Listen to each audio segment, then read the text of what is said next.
The Crow, City of Angels. I don't need to tell you what this film is about, the story behind it, because, quite frankly, it is pretty much the same as the first film. The only difference is, it is inconceivably bad. Imagine a remake of the first film in which every single level of the production is incompetent. There is not one single performance in this film that I can pull out and say, yes, that was a shining light amongst the crap. This film's got Mia Kirshner in it, who I actually think is a pretty decent actress. She gets nothing to do here at all, except just look a bit sullen. Vincent Perez desperately tries to do his best to imitate Brandon Lee, but does not even come close. Half the time, I can't even understand what he's saying because of his thick accent, and he just has no charisma at all.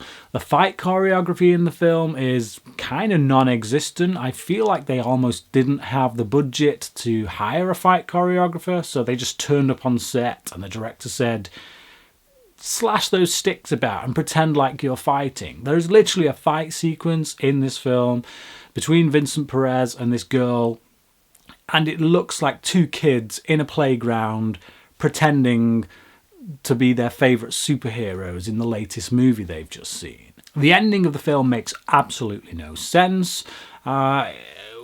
Something happens. I don't want to spoil this classic for anyone who's not seen it, but something happens that kind of shouldn't happen because somebody's powers have been taken away, so you kind of think, how are you doing that exactly? What is happening here?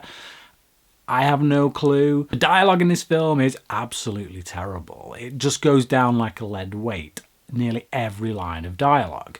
Most of the time because the actors just don't have the talent to deliver it, but also because it is just bad. It's written in a way that tries to be poetic, but instead it just comes off like an 8-year-old's take on Shakespeare. There was one small moment when I kind of felt something of joy in my heart when I heard the music from the first film, but then I became enraged by the fact that it was being used in this piece of trash. They had no right taking that music and putting it in this garbage. If I'm desperately struggling for something nice to say about this film, here you go. There are a few nice shots of the Crow flying through the streets, and there was some nice moments of lighting. Beyond that, everything else, no. Now, I've been told on fairly good authority that this film actually isn't the worst in the series. I don't know how that can be, but if it's the case, I certainly won't be watching any more in the series. I give this a half star, which I think actually may be the lowest rating I've ever given in a review on my channel. But there you go. Is this film as bad as I'm making out to be? Comment below, let me know, and until next time, thanks for watching.